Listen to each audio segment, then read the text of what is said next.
Hadirin yang kami hormati, lomba kita lanjutkan kembali. Kami undang Dai, pemegang nomor peserta TK 066 cabang lomba dakwah Al-Quran untuk menuju panggung kehormatan. Dai, cabang lomba dakwah Al-Quran dengan nomor peserta TK 066 akan menyampaikan dakwah Al-Quran dengan tema etika berdemokrasi dalam perspektif Islam. Silakan.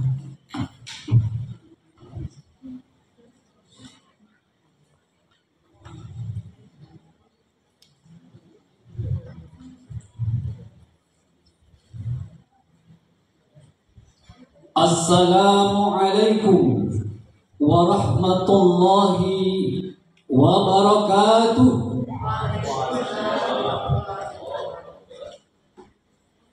Alhamdulillahi rabbil alamin. Fabima rahmatin minallahi linta lahum. Walau kunta faddan ghalidhal qalbi lam faddu min hawlik. Fa'fu anhum wastaghfir lahum wasyawirhum fil amr. Wa idza azamta fatawakkal 'ala Allah. Innallaha yuhibbul mutawakkilin. Wassalatu wassalamu ala sayyidina Muhammad wa ala alihi wa ashabihi wa man tabi'ahum bi ihsanin ila yaumil qiyamah. Amma ba'd. Dewan Hakim yang saya hormati serta kaum muslimin wal muslimat rahimani wa rahimakumullah. Berdasarkan data dari Deputi Bidang Politik Kemenko Polhukam Mayor Jenderal TNI Heri Wiranto mengungkapkan bahwa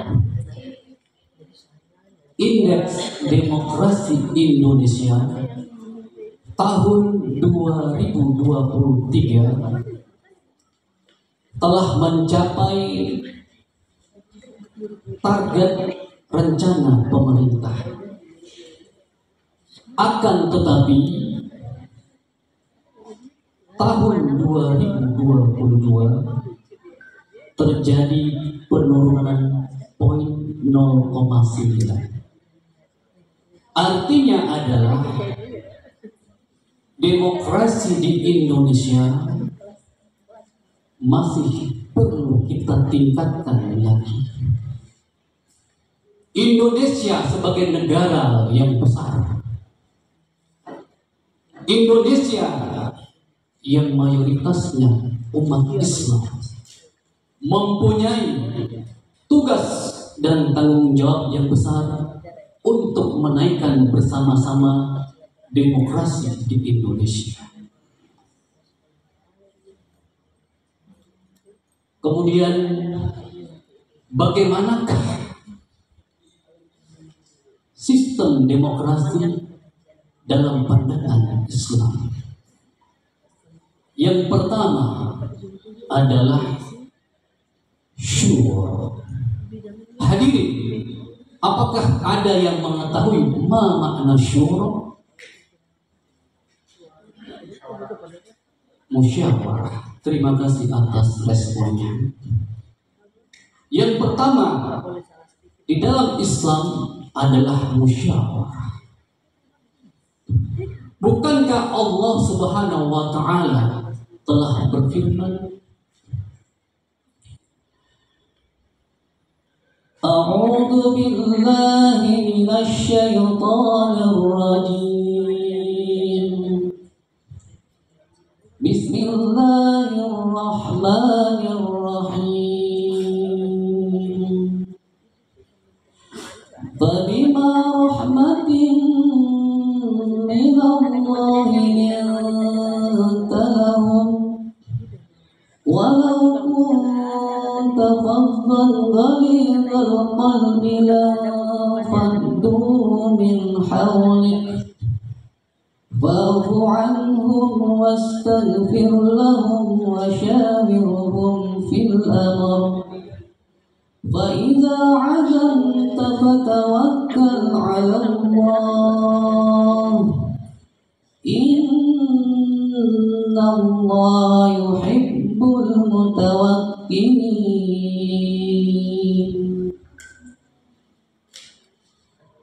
Hamba berlindung kepada Allah dari godaan syaitan yang terkutuk dengan menyebut asma Allah yang maha pengasih lagi maha penyayang. Maka berkat atas rahmat Tuhanlah engkau berlaku lemah lembut. Sekiranya engkau bersikap keras dan berhati kasar, tentulah mereka akan menjauhkan diri sekitarmu. Maka maafkanlah mereka, mohon ampunkanlah untuk mereka, dan bermusyawarah dalam segala urusan penting. Karenanya, apabila kamu telah membulatkan tekad, bertawakallah kepada Allah. Sesungguhnya Allah mencintai orang-orang yang bertawakal. Hadirin rahimani wa rahimakumullah. Yang pertama adalah musyawarah. Apa itu musyawarah? Dalam bahasa Arab, musyawarah itu artinya adalah lebah yang meminum madu dalam sarangnya. Kemudian ada perubahan zaman dan waktu, maka berubah menjadi kata mufakat, pendapat. Artinya adalah inti daripada musyawarah itu mengeluarkan pendapat, mengambil pendapat yang bermanfaat.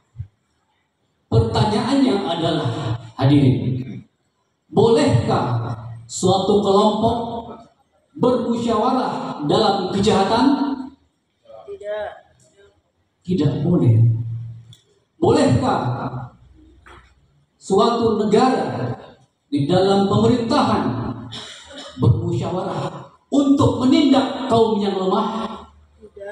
Tentu tidak. Tetapi makna musyawarah adalah bagaimana mengambil hikmah untuk kepentingan bangsa dan negara. Menurut Quraisy Shihab menafsirkan ayat ini bahwa ayat ini memberikan pesan Rasulullah Shallallahu Alaihi Wasallam senantiasa bermusyawarah dengan para sahabat dalam urusan-urusan kemaslahatan umat, kemaslahatan bangsa, bukan kepentingan pribadi atau kelompok. Kemudian karena agama Islam ini bersifat universal, maka ini ditujukan oleh seluruh umat Islam, tidak hanya di Indonesia, tetapi secara global yang ada di dunia, tentang bagaimana pentingnya bermusyawarah. Kemudian, bagaimana etika demokrasi di dalam pandangan Islam yang kedua, yaitu adil. Al-adalah, keadilan merupakan salah satu pilar utama di dalam demokrasi. Keadilan di dalam Islam tidak memandang latar belakang. Apakah dia seorang pejabat atau rakyat biasa? Apakah dia seorang yang kaya raya atau orang miskin? Sama adil. Kita menghendaki di negeri ini hukum itu sama. Jangan sampai hukum tajam ke bawah, tumpul di atas. Hadirin, maukah seperti itu? Tentu tidak. Kita menginginkan kemajuan untuk kebangsaan kita. Di dalam sejarah ada sahabat menggunakan anak angkatnya Usama dengan tujuan untuk meringankan hukumnya. Kemudian Usama ini bertemu dengan bapak Rasulullah dan anak angkat. Ya Rasulullah, bolehkah saya seperti ini? Intinya adalah meringankan hukuman. Kemudian apa jawab Rasulullah? Lau anna Fatimah bint Muhammad syarakat laqata'tu yadaha. Sekiranya Fatimah binti Muhammad itu mencuri, maka pasti aku akan potong tangannya. Hadirin rahimani wa rahimakumullah. Inilah demokrasi di dalam ajaran Islam. Kemudian yang ketiga adalah asas kejujuran. Jujur merupakan salah satu pilar di dalam demokrasi Islam. Maka kalau kita perhatikan, kejujuran ini akan mendatangkan kebaikan tidak hanya untuk kita, tetapi generasi selanjutnya. Dalam sejarah Fatimah dan Asim tentang penjual susu yang mempertahankan kejujurannya karena tidak mau melakukan kebohongan, kemudian Fatimah ini dinikahkan dengan anak Khalifah Umar bin Khattab. Maka selanjutnya terlahir anak yang terbaik, yaitu Khalifah Umar bin Abdul Aziz, seorang khalifah yang soleh dan jujur. Artinya adalah kejujuran ini akan membawa gen genetika ke generasi-generasi selanjutnya. Hadirin rahimani wa rahimakumullah. Sebagai kesimpulan, maka untuk menaikkan demokrasi ini hendaknya kita bermusyawarah, berlaku adil dan jujur. Yang kedua, rakyat dan penguasa adalah mitra yang saling menguatkan untuk kemajuan bersama. Demikian yang bisa kami sampaikan.